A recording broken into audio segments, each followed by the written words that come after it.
السلام عليكم ورحمة الله وبركاته.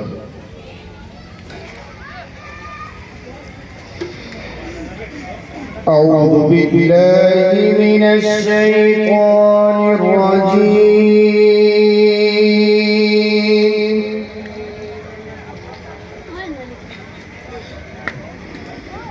بسم الله الرحمن الرحيم.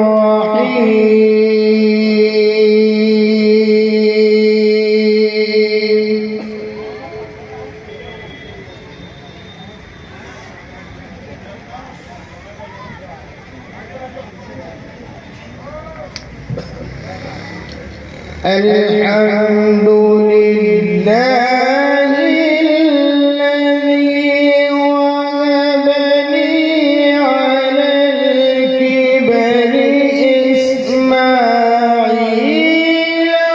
وإسحاق.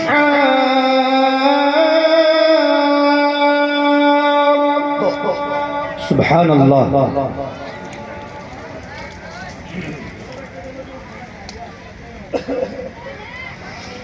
إن ربي لسميع الدعاء.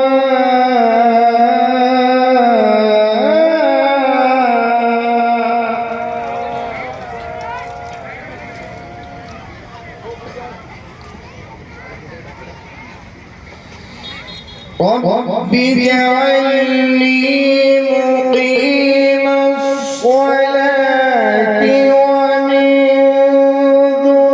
ذريتي ربنا وتقبل دعاء.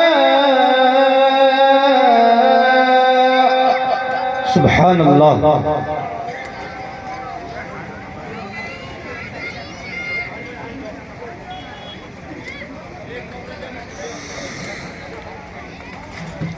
ربنا وتقبل دعائي ربنا اغفر لي